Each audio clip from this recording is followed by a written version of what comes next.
I hope you've all been well since I was last on. I'm going to be doing 2 lives a month from now on, I think. I think 4 is a bit much for me. I've had a lovely rest. I've been able to catch up on my cases. And I've been working with a lovely couple this week. And if you've just watched the premiere, you'll know that Tom lives in the area of Sussex. He lives in Chittingley. I thought it was Chiddingly, but it's Chiddingly. And that's in the Lewes area. And he lives in a very, very old cottage. So before I start, I'm just going to have a look through the chat so I can say hi to everybody. Here's Jojo and Paddy, and Derry, Dave Davies, the Whipmaster General, Billy, Darren Blake, Kiz, Fonda, Paddy, I might have said that twice, Steve, Declan, Richard Vine. Oh, there's a lot in tonight. Amanda Norris, I'm glad you finally found your way in, Amanda. And there's Drew Hollins. Some people do have a problem. There's Marmite. I often say I'm like YouTube Marmite. You either like me or you don't. And they're Sober. Happy birthday, Sober. Hope you had a lovely time. So tonight's premiere was about a gentleman called Tom. And he wanted me to really record his experiences, which I understand completely, to keep them really for prosperity. Let me just keep kicking me mic 1 second. Just get myself right. So I sat down with him on, I think it was Monday or Tuesday, and we had a video call, and I taped the call and I transcribed it afterwards. And he told me about the events that took place in a little cottage called Hale Cottage, Hale Green, Chittingley, Sussex. I don't think it's called that anymore. The cottage has had its name changed.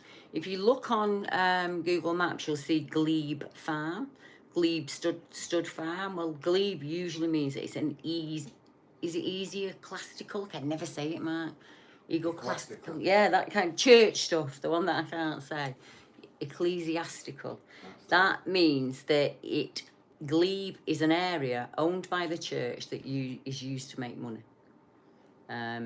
And I had to learn that a long time ago because I kept realising that the name kept popping up. Like, what's this Glebe thing? And I think we'll find when we start looking at ancient sites that there's probably a number of churches there that are no longer there. One thing Tom mentioned to me, and I want to speak about it before we go into the account, was the excessive amount of mining that had been done. Billy, our friend from Ireland, mentioned earlier that iron was used to ward off evil, whether that be the Fae or whatever. It was used to stop evil coming in, and it was often placed around doorways and windows and front steps and back steps for that very reason. And this area was mined predominantly for iron. If you've got an old-fashioned fire back, then it was probably the iron came from this area. You think about it, in those days, everybody had a fire in the house, didn't they? So the hearth, the fire hood, most of that would come from this Sussex area. So have we taken away an amazing amount of protection over the years, you know? If you looked at it now, you wouldn't know. It looks absolutely beautiful. It looks like Bedfordshire or Herefordshire or somewhere you'd want to go on your holidays. It's a very small... In the Doomsday Book, there was three families in the area, and there was a mill. And the mill was worth £1, which I thought was absolutely amazing. And there isn't much more there now when you look. There's a little cottage every now and again on that lane. And it's on the top of the valley. So as most of the UK, you know, we live like this. They're on the top, and these creatures that he's seen have come from down the valley, about a quarter of a mile down where the stream is. And there's some woods between Tom's house, an old hedge, a living hedge as I'd call it. And for anyone who doesn't know what that is, hedges in the olden days were bent over. They were half coppiced at the bottom and bent over and intertwined, so that they always grew like a hedge. Oh, thank you, kids. That's really kind of you. And great for nesting birds. But if you didn't keep up with it, if you didn't keep on top of it every now and again, it would just take off. And there was a number of hornbeams as well. But let's get to the beginning bit. So Tom's out there in this rural setting. The village is 3 miles away in another direction. It's about 1 a.m. No trouble there. This haunting's gone on, a bit of paranormal activity, and only on, I think he said 3 or 4 occasions where something negative came through. but nothing like this, nothing to this extent. And I can't think of an account in the UK to this extent, but that might just be because this is the first time we're hearing of it. And if you hear me out, there's some strange goings on with Tom almost being put to sleep every night before this activity happens. So it's him and his ex-wife. Tom's in the bathroom. It's a really hot summer's night and we don't have AC in the UK, so all of the windows are open. And he hears what he thinks is a young lady screaming for help, like, help me, help me. And he asks his wife if she can hear that, and she says, yeah, I can. He said, and at that time, it kind of turned, the cry, this girl crying out, turned into this snarling, yarling type of noise that a cat would make, or an animal, very animalistic. And he said, at that point, I chided myself. I was like, it's just an animal. You know, you get yourself all worked up about nothing. And as he thought that, it turned back into the young woman's voice. So Tom's right in thinking your first thought would be that she's being attacked on her walk home from the pub. Or she's been attacked somewhere else and dumped out on a lone country lane, because that is what it is. It's a lone country lane. So completely starkers, nothing on, naked. He runs and gets his shotgun and he thinks, I'll just have to go out on the lane. I'll just have to front whatever's out there, you know, and help her, kind of thing, help her. And that's what he does. And he said, as he's come down the stairs, he's completely, you know, Jack Bollock naked, as we say here in the UK, because you're not thinking, you're just thinking about this poor woman who's outside in absolute agony, and you're acting on instinct. In the same way I ran away, Tom ran towards it. You know, he did what he did. And he goes out the front door, round to the side gate. Most of us in the UK have a side gate. And he's hiding in the grass there. And he sees these things. And he's seen them when he was upstairs. His ex-wife's watching him from upstairs. And they come up that field. And they come leaping through the trees in the garden. He said they were about 4 or 5 feet in height. They looked scrawny and emaciated. They had dark fur, it was patchy in areas, very thick, muscular thighs, almost like a goat leg or a satyr or a fawn. They're very thick, muscular thighs, and I would imagine that's why they're using this leaping moment. And Tom said that was the thing that stood out to him the most at first, was the way that they were moving. They weren't running, they were like bounding or leaping almost.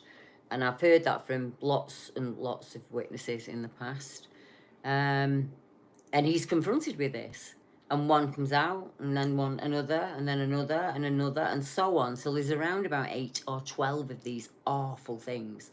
And they're in his garden. He's out there hiding in the grass, and they start sniffing around everywhere, sniffing the grass, sniffing it, and one starts to make its way towards the house, and it's making its way to the back door. It lifts up to the peephole or keyhole and sniffs, and just sniffs to see what's in there. And at that moment, it realises that it's being looked at from above by Tom's ex-wife. Tom said in that moment he thought, oh, they're going to know. They're going to know that I'm here. They're going to see me, or they're going to smell me. And that's exactly what happened. It turned and looked him directly in the face. And he said he'd been in other situations in his life that were terrifying, and he'd always run at them. He'd never run away or anything like that. And he said he completely acted without thinking. He started to make as much noise as he could. So he starts roaring at the top of his voice. He points his shotgun at them, and he runs at them full pelt. And they didn't attack. They didn't engage. They turned. They looked panicked, and they ran away from him. And as they were running away, he fired his shotgun. And he said he hit one of them, and it didn't make a difference. It didn't matter that he'd hit it with the gun. And they leapt 10 to 12 feet into the trees, went down the valley again to where the stream is, and they were gone. They were completely vanished and gone. And he's left there with his wife. And he said, we didn't really talk about it. We were so dazed by it that we didn't talk about it. And he said he didn't really remember going to bed that night. And he also said that when he went to sleep each night, he would hear a sound. And this sound would sound like somebody had a little tin box full of ball bearings, and they would shake it above his head, and he'd go straight to sleep. And he said he doesn't really remember going to sleep that night, but he does remember the next morning vividly, because fortunately he'd already arranged with a friend for them to come over and help him with a job around the house. That friend turned up right early on his motorbike, and Tom said, I started to tell him the tale. And as I started to tell him what had happened, I seen the expression on his face change, like, and he you know, I've been in that position where you know that somebody's not believing you and they think you're absolutely. And he said, look, please, just come with me and let me show you. And he said he took him round the back of the house and the grass was trodden down. He said it was a really overgrown garden. It wasn't well kept or anything like that. And you could clearly see where these things had been moving around within the grass. You could see branches broken, and the mess as they burst through those trees coming in, and they jumped into those hornbeams going out. You could see the mess around the edge and everything. It was all there. And he said that he never really told anyone again after that. And I think it was his friend's reaction that did that. The cottage was well known in the area for paranormal activity. And during the chat, Tom told me about a professor. He said people would just randomly turn up because they knew that the cottage was haunted and they wanted to experience it for themselves. And he never refused anyone. He just said that don't walk around saying, it's ridiculous, it's rubbish, it's bollocks, it's just BS, it's just all made up, because something will happen. And things did happen for Tom, but they were always really nice. In fact, he said lovely things, beautiful things would happen to him when he was at the cottage. And it was only on a couple of occasions where he felt something dark had come through. So we start to talk about the other residents, because after Tom left, he knows that one lady became almost hermit-like and locked herself away with several dogs. Her name wasn't Jojo, she went from Southampton. But that's what she did. And she was actually hospitalised. And I wonder if the activity in the house had anything to do with that. Would it be...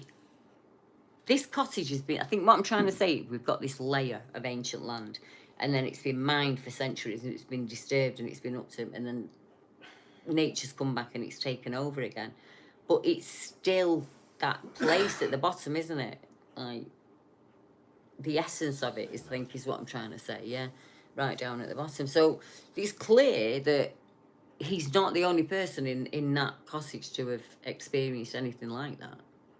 So this professor turns up out of the blue, about 10 o'clock at night. Tom's in one of the rooms with his friends, and this professor, I've come with my students to kind of prove you wrong kind of thing, a bit rude. And Tom said to me, it's probably best if you don't say it like that, mate, because something will happen. And he said he could just continue to say it, at which point a book came off the bookcase and just hit him in the head. And he accused Tom of making that up, or rigging it up in some way, or faking it, or doing it in a fraudulent manner, at which time he was hit again. And at the point when several books were flying, he left the property, still under the impression that Tom had rigged that up somehow. And I'm quite sure in one room, with lots of people, there'd have to be a string involved, wouldn't there? There'd have to be a propulsion device, or, something. You'd see it. One of the people in there would see it, Right. And I'm glad that they threw a book at it, because he was a skeptic. It's okay being a skeptic, you just don't have to be rude about it, You can say, don't really believe, but I'd love to hear what's happened to you and see if anything happens to me while I walk around. So he's clearly, ego was driving the bus there, I think, yeah. Him and Tom are very different people. But Tom and the old gypsy are not very different people. They loved that land. They both loved being in that cottage.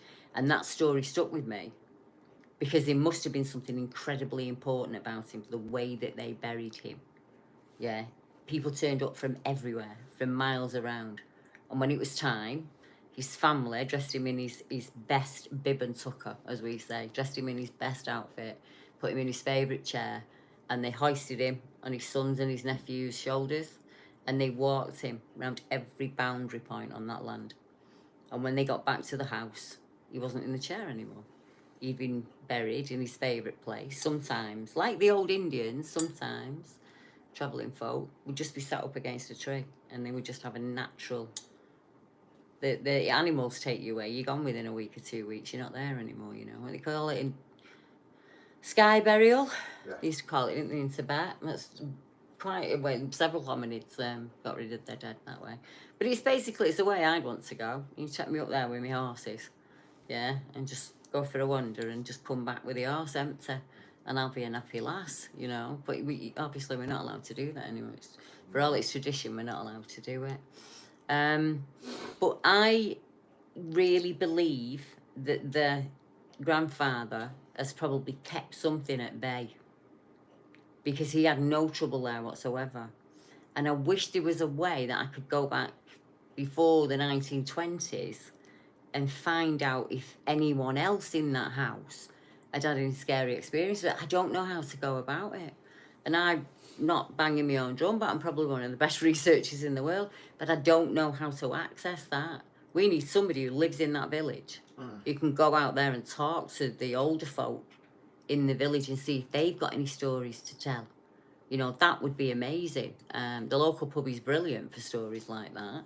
But how we'd go about doing that, I don't know. Tom's an artist, a very good artist, but he said himself he's loath to paint them because he doesn't want to see them ever again, and I understand that completely. Yeah, so he's actually, it was his wife, his current wife, who helped me with the image that we used, and Jojo changed it for me. She made it, darkened it up and made it look more like what it was. But it's only an illustration. It would be impossible for me to come up with an image of my own creature and get it 100%. So I couldn't do it for somebody else. So we're just giving you an illustration of what he's seen, and we're hoping that as you're listening to the description, it kind of fits with what you're seeing on camera. I'd love a device to be made where I could pop it on a witness's head and it drew. And Google helmet or something, and it drew what they could see. And I'd love it for myself if I could do it, so you could see what I saw that day. You know, I would absolutely love it if I could do that, but it's not been invented yet. So when I sit down on Monday, I'm going to speak to him again on Monday. He's going to explain to me some of the younger things. He said, like me, that he did see things when he was younger, but he was kind of told off for it, admonished. Kind of, I used to get, stop daydreaming. Like, our Deb's away with the fae. Well, she's away with the fairies again. She lives in a world of her own, that girl. And, like, it's not a world of your own. It's a world that's accessible to everybody if you just stop denying it were there. But, yeah, so he, like me, he turned it off. Well, what's the point of seeing things if you can't tell anybody about it? And shame helps to shut that off, and ridicule. And I've said it often. I remember asking a girl at school what she did, how she'd cope with the things that come in her bedroom at night. And she looked at me like I had 3 heads, and I knew at that point I had dropped her bollock, in all honesty, let's just put it that way. The look she went, and I thought, oh my God, she didn't have got a clue what I'm talking about. And I would have only been about 7 or 8 at the time, but I distinctly remember that. And I remember thinking, don't tell anyone ever again. Just don't tell anyone. And then I just refused to look. I just refused to engage or to look, and it shut it down for me. Completely shut it down until I was 15 and I saw that thing. And then that shut me down for the longest time because I didn't want to see it again. And I can't get that through to people. I know a lot of people say they would love to see a cryptid. That's going in and knowing what you're in for. I get that. I completely get that. If I could set up the situation myself and go in and have a look, I would do. But what happens is when it's an unexpected thing, like it's 1 a.m. in the morning and you're getting ready for bed to go to sleep and you hear, I would say whatever that was tempting him out, because it was making a noise like a distressed young lady. And we hear, don't we, often of cases where dogmen will make the noise of a crying baby or a young girl out in the woodlands, and like kind of, kind of all ties together. But it's just absolutely fascinating. What were they sniffing round that home for? Sniffing up to the letterbox? because they didn't run and attack Tom. They looked shocked and panicked that they'd been seen. That thing I saw kind of looked same. I mean, I just, and I was running and I was screaming. But I was acting on natural instincts. And I was a 15-year-old kid. I wasn't a grown man with a shotgun. So it's different for each and all of us. But you still recognise each other's trauma, is the only way to put it, isn't it? Yeah. I was having a conversation with someone the other day, and it was a word, I've never said it before, and I don't know why I said it. It was an interview I was doing with The Guardian. And I said, he was asking me about hoaxes and things like that, and he said, like, does it annoy you, Deb? And I said, no, it doesn't annoy me. It's a waste of time, but you get used to it in this business, you know what I mean? You cast a wide net, and not every story that comes in is going to be legitimate. Some people do hoax me. But really what annoys me is stolen trauma. And he said, I don't know what you mean by that. And I said, well, I work with this side of the cryptid incident. So I work with the witness, who's probably really, really scared. He's meeting me for the first time and having to tell me some really deep things that they might not have shared with many people in their lifetime, you know. And then the week after, we go into it even deeper. So I can understand it's not the easiest thing to do, but the need to know takes over that. But what annoys me is when somebody will pretend that they are under predatory attack. So let's use an example. Scotland. I know 2 people up there that have gone out of their way to say that they've been hunted on the night, every night, for months and months and months and months and months and months on end. And they go on about how it's affecting their mental health and how it's affecting them as a human and how it's affecting the people behind them. And you know for a fact that they are talking out of their other end, because you can prove that they are not legitimate. They are made up accounts, and they're doing it for, I think, recognition.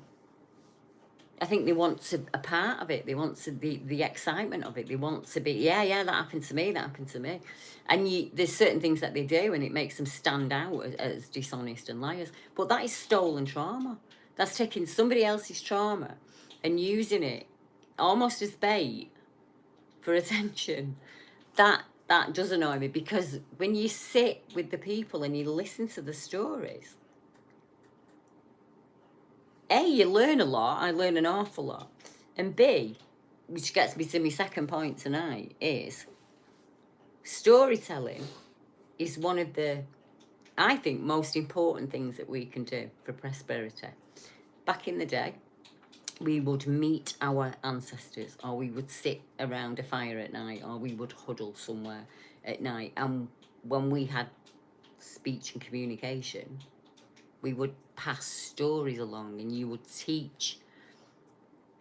In the same way that at the moment, you'll see a lot of family photographs going up. I want my girls to understand where I came from, what I grew up with, why I'm the person that I am today. Because youngsters don't have an interest in it until they hit their 50s, and then you really want to know, and you're really sad that you didn't listen to everything your granddad and your nan told you, because they were just whittering on. It's important stuff, and you need to know it about yourself, you know? You need to know who your ancestors are. And we've lost that.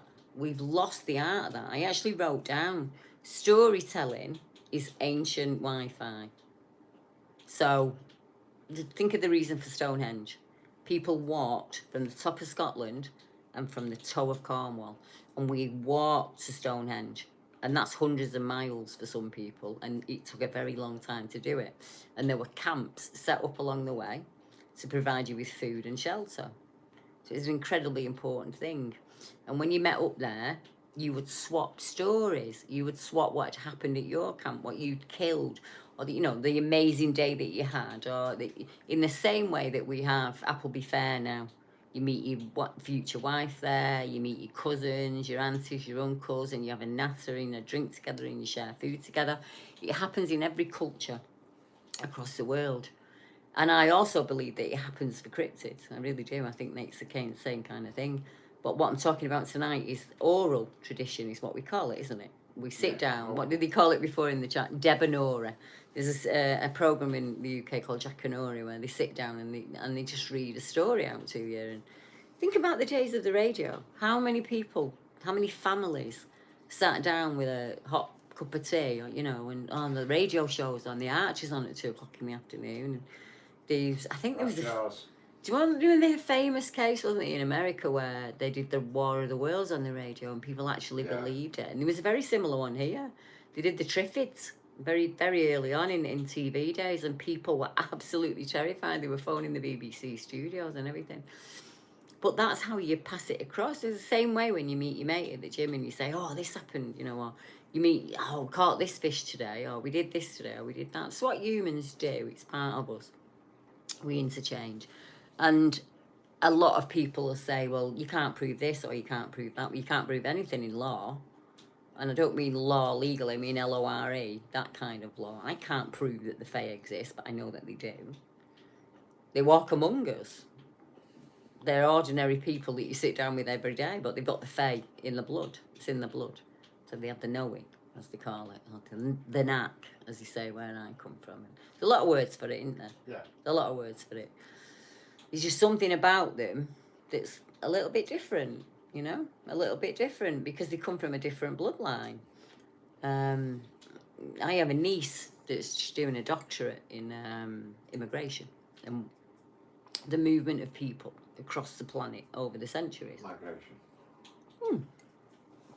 Exactly that. That was the point I was going to get to, migration. And we were talking earlier, me and Mark, and I often bore him with me work talk. But when I'm not working, well, obviously not anymore, but years ago, when I wasn't working, I was very into ancient skills, firelighting, shelter building, how to find water. I'm going to have to put my laptop on for this one. My memory's not that good anymore. I made myself a few notes. I wanted to talk to you about it. So, Jojo, my laptop's as bad as yours at the minute, and I'm really worried I'm going to have to buy a new one, and I don't know if I can do it, so I might have to do some on my phone for a bit. My keyboard's just stopped working randomly. Let me turn that down so I'm not blinding y'all. Yeah, so I wrote down some points that I wanted to get across and I wanted to look at in the second half of the thing. I want you to put yourself, firstly, in Tom's position, right? And then I'm going to take you somewhere else completely. But the challenge, your first challenge is, right, imagine now it's 1:30 in the morning. You've got all of your windows open. It's completely black. And there's probably no one around for about 3 miles in either direction. And you start to hear that scream outside. What would you do? How would you feel? So you're looking out the window and you're thinking, I can't see her, I can't see her. And these things come from the greenery and are in your garden. Every hair on the back of your neck would go up. Your body would be saying, run! Your brain, would be saying, run! And your body would just be froze. Because we do fight, flight, or freeze. We do one of those, same as the animals. Yeah, acting on instinct. I would not have been brave enough to have gone out. But maybe Mark might have been. I don't know. But I would have been doing what Tom's ex-wife were doing. I'd have been hanging out the window making sure my husband was safe. Not that I could have helped him in any way. I can't phone the police and tell the police what's going on. And even if I did and they believed me, they're probably 20 minutes drive away. In 2022, me and Mark had to phone the police, remember? Tuesday afternoon, 3:00 in the afternoon. And do you know when they solved it? They didn't. They didn't even come. They phoned us on the Friday in the afternoon to make sure everything was okay. So that's what the police are like when you live on the edge of a rural area. Yeah, they're not 2 minutes down the line like when you're in a town. You're in a tower block. If you're in a tower block, you've got loads of neighbours. If you're on a council estate, you've got loads of neighbours. And then you go through to the suburbs, don't you? And they're a bit more closed off and they're not as friendly with each other. I've noticed because I've lived in those areas. And then you get like where we are, so you've got this big urban spread and then you're right on the edge, rurally. So if me and Mark are driving home, our motorway doesn't have lights. I mean, it does to a certain point on the M6, and then it doesn't have lights anymore. So you've only got your headlights. It's a bit strange, isn't it, Matt? So when we drive, you hear me say, right, I'm going to drive up to Winter Hill, or I'm going to drive Rivington, or I'm going to Spen Cobb. There's no lights out there. And so we get, there's like a big massive logistics centre. And like, it's lit up, like, and there's a Reebok centre, and that's lit up. And you can see that from miles away because it's lit up. And you can see the red dots on the pike, because the pike's the transmitter. But there aren't any like street lights or anything like that. You've got to, when we're going up, say, George's Lane, you have to beep, don't you, Mark, before you go around the corner. So it's polite to beep. Yeah, it's polite to beep because people can see your car headlights, and in the day they can't see you. So yeah, so I wanted to put you in that position, and then I thought, no, hang on a minute. If I'm going to teach them anything, or someone new's listening in, and you're thinking, why is this woman going on about these creatures that couldn't possibly be in the UK? We live in a 2024 modern world, right? Mark's got telly on at the minute. I've got my phone on. I've got my laptop here, and I'm talking to you guys all across the world because I know where all my listeners come from, and I'm incredibly grateful that you tune in every week. But before that, go right back in time, and there's a thing called drop shock, right? So if you're a survivalist, it doesn't matter what skills you've got, even if you're in the army and you've been trained to do it, there is a moment when you are dropped into where you are, where you go into drop shock, and you think, oh my God, what am I going to do? What am I going to eat? Where am I going to go? Where am I going to sleep? And you have to sort all of those things out, right? So you've got your modern tools, and you've got your, your little handy saws that go in your kit bag, and you've got all of that. Right, so the challenge I'm going to set you now is, I'm going to go back even further than that. Let's go back as far as we can to, so let's do it another way. There's an Armageddon. Everything now, right at this moment, everything shuts down. There's no internet, there's no phone, you've got no clothing, you haven't got a house, you haven't got a car, there's you. So you've just dropped out the sky into the middle of nowhere. What's the first thing you're going to do? Most people go, well, build a shelter, or go and hunt a deer, or yeah. You wouldn't build a shelter, you'd find a ready-made shelter. So, Joe's, question. Is this that? Apparently there's a question. Is it in caps, Joe? Go with that.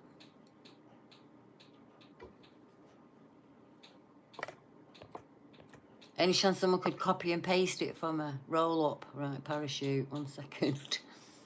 I've lost me thread now. One moment.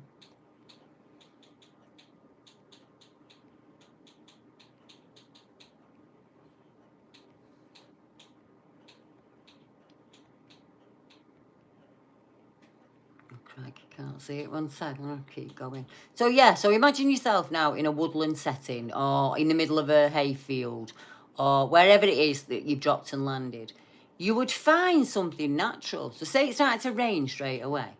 You wouldn't have time to like make this elaborate log cabin, or a stone anything. You'd find a bush that you could crawl under, or an overturned log, or a crevice in the crags, or a cave, or something like that, and you'd get yourself sorted for that night, because you don't have fire, you've not got a lighter on you, so the only thing between you and the elements is what you put between you and those elements. So for instance, some of the very first, I've gone back as far back as I can, Joe, and I can't see it.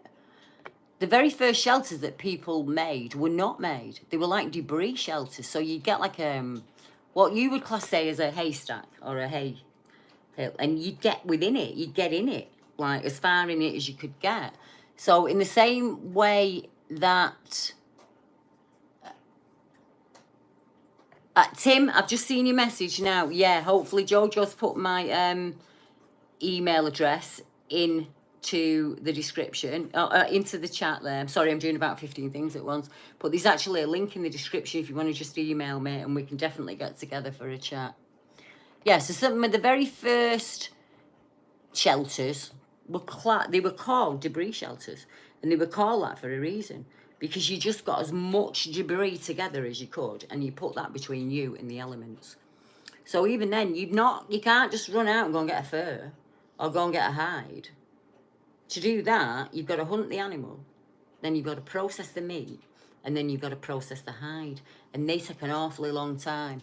You need a team of people to process a large animal, because the minute you take it down, it starts to rot. And if you don't dry that meat out in the best way possible, now think on, you've got no fire, but you've got to preserve that meat somehow. So you'd have to use up air, wouldn't you? And they call it utilise rather than build. So that's how they teach it, whether it's in survival, whether it's in the army or whatever. You are literally drop shot into an area, and you have to start to think like early man. So how would you catch your first meal? What would you do? You've no gun, no bow, no knife, nothing like that.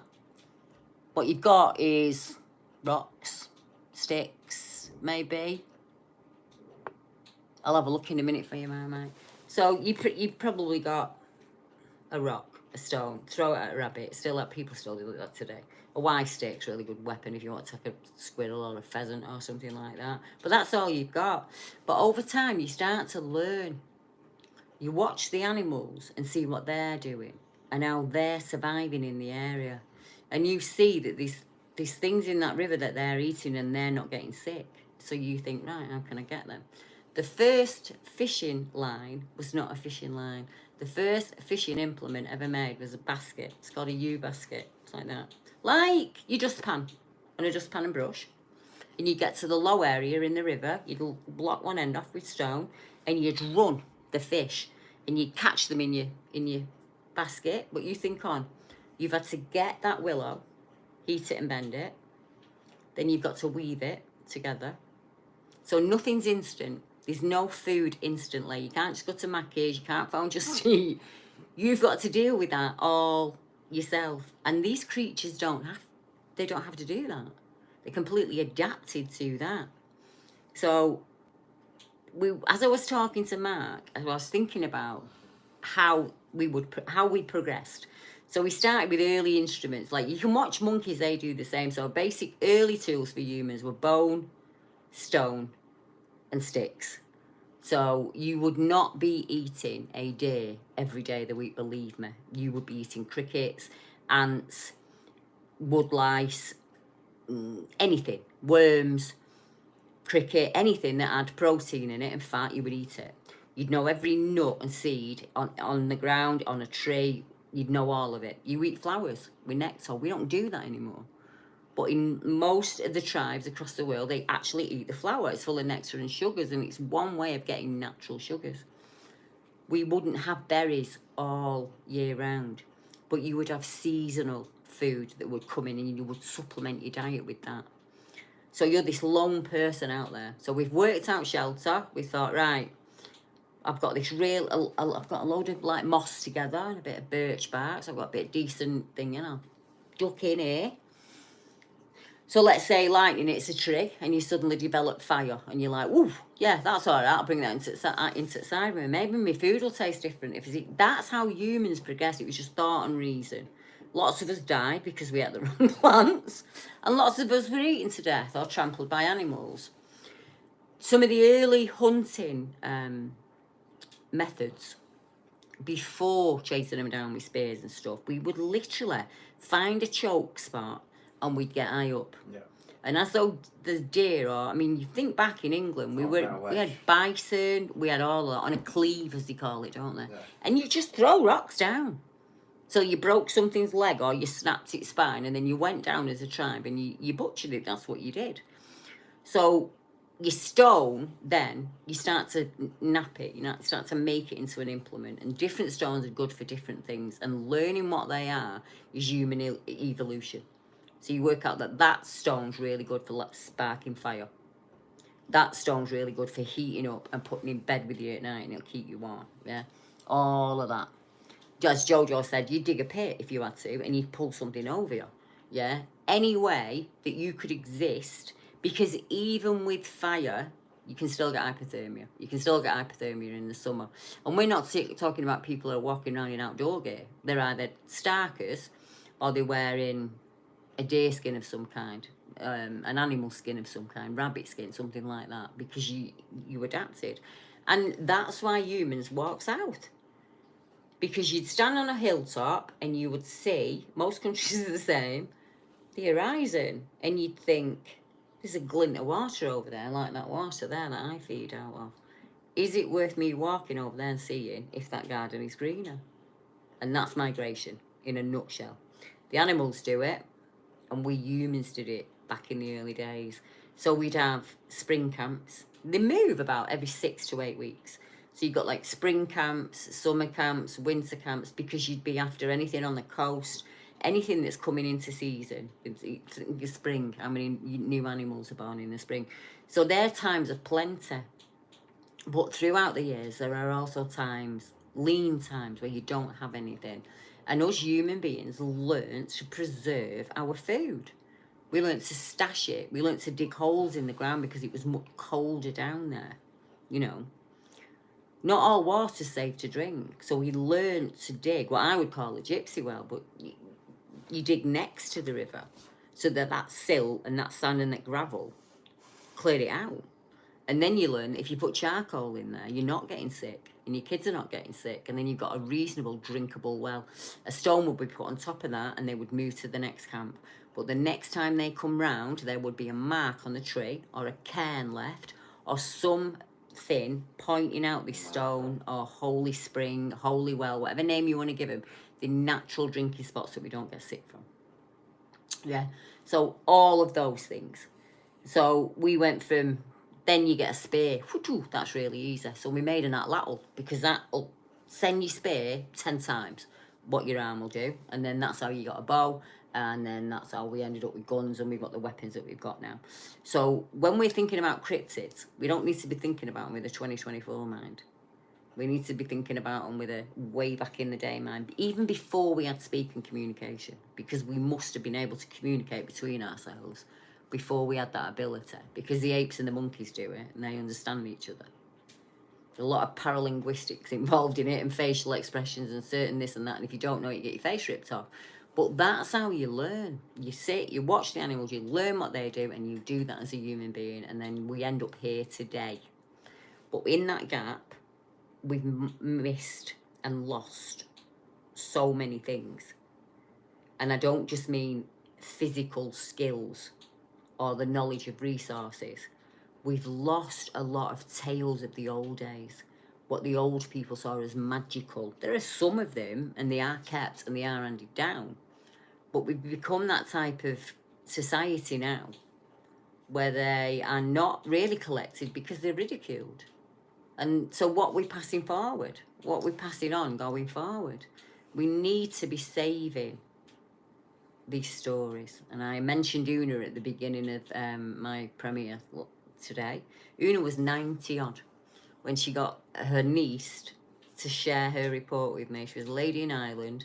Una, believe it or not, means Queen of the Fairies, and the farm they lived on was called after the Fae.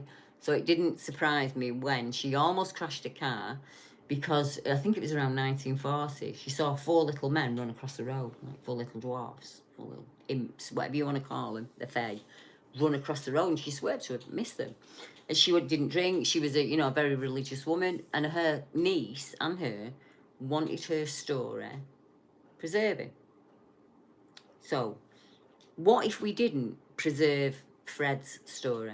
And if you don't know Fred's story, Fred lives in I always get it wrong. Bedfordshire. I'm awful. Once I get past Birmingham, I'm awful with my geography. I think it's Bedfordshire. And he lived in a lonely farmhouse, and he slept upstairs at night. And on the one occasion that he didn't sleep upstairs at night, he had to sleep downstairs. He saw a werewolf at the window. He said it looked like the werewolf out of the film Red Riding Hood. Very pronounced fangs, his floppy ears on top of head, and it terrified him. It literally tapped on his window at him. But he also looked shocked to see him in the same way. And in the case of like Tom, how long has that creature been moving around that area, you know, unknown, without us knowing. And then you've got Daisy in Sussex, lone farmhouse, once again, you know, nobody out there. And there are occasions where her and her father have had to get their shotguns out because of something that's on their land that's absolutely terrifying them. Oh, I'm just going to scroll back while I'll get my map up as well, and I'll have a look for you. Any sightings in Bradmore? 1 second. Now, there's a lot of sightings in Norfolk, so I know that for a fact. Let's see. How am I spelling it? Bradmore.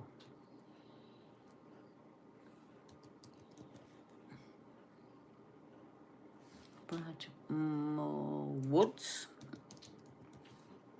Got it. So that would be Narford, I would imagine. Let me have a look. I don't have any in the wood. 1 second, let's see where the nearest one is. But that's only ones that I have. They you know, there's going to be stories out there that we don't know about, things that haven't been connected. I've got several reports around it, so it's very central to a number of reports. Some dogman reports, some ape-man, like Bigfoot reports like that. Lots of shadowing. So, and lots of a tall, big, thick creature that people don't put a name on. So you've got to remember, in the UK, not everybody uses the word Bigfoot. That's a modern thing. Very, very modern, like 2015 onwards. So they'll say that thing, or the ape-man, or they look like a caveman, or I think it was this. Now, let me click on one. I'll give you an example. So we've got a cluster. It's below there. If you could go, say you went past Swatham, and you carry on going down, as far as probably about Hookwold, as it says there, we've got 1, 2, 3, 4, 5, 6, within the forest itself, 10 reports of an upright, hairy, walking creature. We've got a report just in this year of like wood knocks and that kind of thing being shadowed in the woodlands. A driver on the road saw something as well. There's actually a case here that I've not had time to put on the map yet. I'm just going to pull it up. A humanoid figure, almost 10 foot tall, ran out across the road at Thetford Forest. So that's one I've not done yet. I haven't made a video for it or anything like that. I'm still talking to the witness. But yeah, Norfolk's a really good place. Follow the river, just follow it down south, and you end up at Thetford Forest, don't you, really? And you think about that, as we were talking about ancient times, you're right where you need to be, and yet you've got the coast that you could walk to and double or triple your food sources, your resources, and things like that. And I would imagine they've moved. Thetford Forest would have been much bigger, much bigger back in the day, and probably reached almost to the coast. So it would make sense, wouldn't it, that you'd come back and forwards and back and through. And that, I think when that's happening, that's when we see these cryptid creatures. Because I always try to think of them like an old tribe or something, and I think they've got even a bear as a mental map of every food resource out there. When we were talking before about watching the animals, so we learnt from the animals to pee around our camp. If you pee as high as you can on a dry stick, the next animal that comes along will think, oh my God, you're really big, and you'll see your dog's expression change and move. So that's why we learnt to pee high up, and you put it on dry wood, it holds the scent for a lot longer, you see. And that's why a fox won't come directly into you. They will circumvent. Each animal has a habit, and when you know that habit, then you can start to put together things about it. And I think I know the habits of UK cryptids. 1 sec. Marmite's put, thanks, Deb. Eat Jaws. If you want to email me, I'll actually can send you those accounts over, and you can have a read through them if you want. Thetford is, Kevin Scarier is actually a researcher down there for me. So, and Ed, they, the number of them actually, but Kevin predominantly lets me know of anything that's popped up in that kind of area, because he lives on a farm there, so a very similar situation to what we were talking about tonight. I'm just going to go back and see if anybody else asks me an area. If you want to throw areas at me, do it. I've got my map open. Any sign? I've done it. Got back there.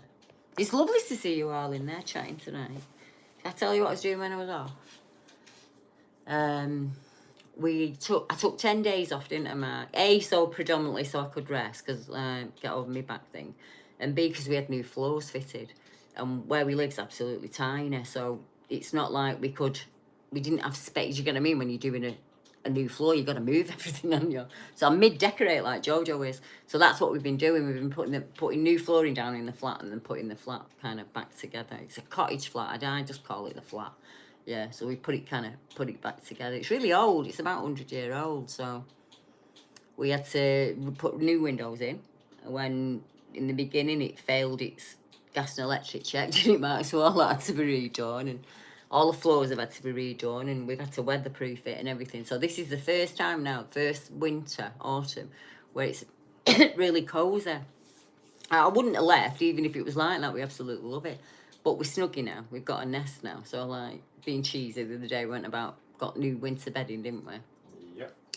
So tonight, after this finishes, I'm going to have an hot pink bubbly bath. I'm going to put my new jammies on. And I'm going to get in my new bedding. And I'm going to chill out. And I'm going to do some of my ancestry. Because I've been back and had a look at that. Some of the stories are so upsetting. I'm going through story after story of women who've been put in mental asylums for speaking with spirit or for being hysterical and things like that. And when I read about them, I think, oh, Jesus Christ, that's me. It's just the century that's changed, you know, or all of that. Somebody wrote cannabis camping. Yeah, I come cannabis camping. Let's get that sorted. I was hoping that I could sort a camp out for this year, and one gentleman has been really, really kind and offered me his entire bushcraft area to do it in. I'm just not well enough. But what I am going to do, it's in Doncaster. So what I'm going to do is try and do it in spring, before the season opens for everyone else. Try and get in there in spring and do it. And you're all more than welcome to come out. You wouldn't have to book it through me. You'd book it through him. I think it's about 20 quid a night or something like that. And we'd have a campfire and we can just have a natter. But yeah, I'm not going to be able to do it. I'm just not well enough. When I do a live, and I don't think people understand that, when I do a live stream, it takes a lot out of me. So I go to bed at the night and I'm awful the next day. I can't do anything. And I get bombarded after a live. People send me so much stuff that it'll take me till about Tuesday or Wednesday to get caught up on that. And I'm also like interviewing witnesses and things like that. So it's like, at the minute, I've learned to balance my energy. So I know when my fatigue's bad, and I think, when I get that burst of energy time, that's when I do what I need to do. So it's really working at the minute. So the flat's going well, work's going well. You know, my health's a lot better than it was. Just nice. We're just having a nice time at the minute, aren't we? Yeah. Yeah, I'm just going to put this through.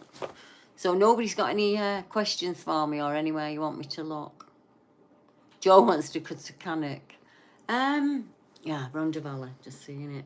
I don't know how I feel about Cannock, Joe. I didn't even I really enjoyed the Birmingham conference. Did you hear my neck crack? Yeah. I really enjoyed the Birmingham conference, but the drive home took me 2 weeks to get over. Mark, you get me a cold drink down? Took me 2 weeks to get over that. I couldn't get out of bed for 2 weeks. It absolutely ruined me. So I can't see that I'm going to be doing any long drives in for quite a while. But they're sending me to a specialist about my vertigo and all that's going on. So it's going to get better. It's just a timing thing, isn't it? But as it stands, yeah, I don't think I'm going to be doing Cannock. We drove past it going down there and obviously coming back because we're on M6. And it's just the feel of the place. I can't do it. It's like Bempton. Yeah, I've had a new account coming from Bempton at the minute, and it's just like, oh, just the feel of it. I don't like it. It's just, I don't like the feel of the energy. You turn that light off. Yeah. Right, I'll be off in 10 minutes, I promise. Yeah. He's hurt his foot.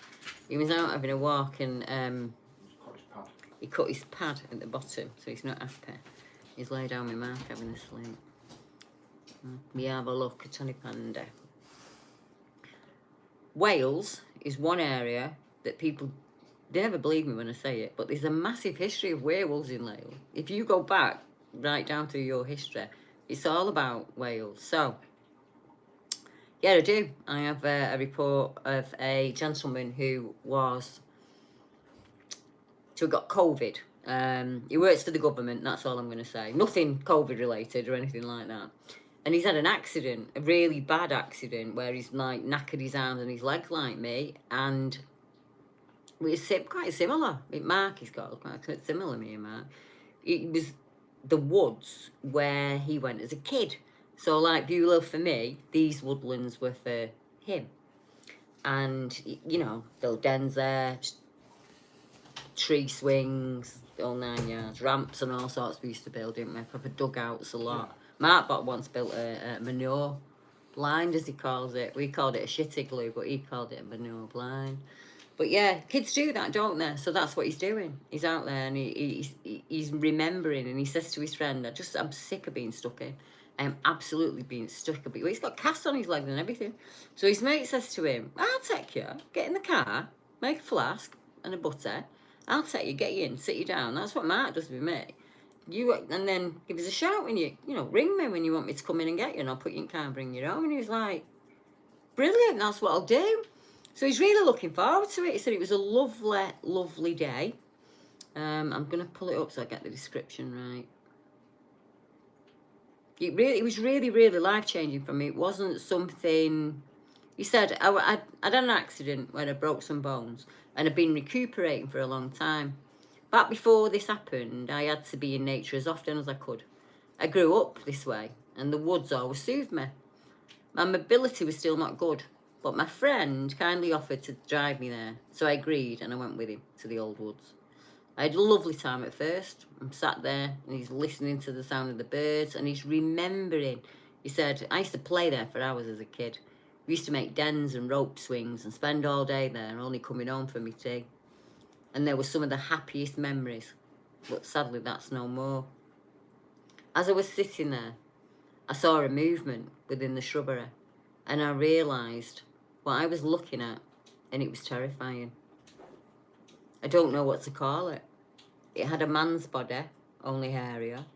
It had a dog-like face with amber orange eyes.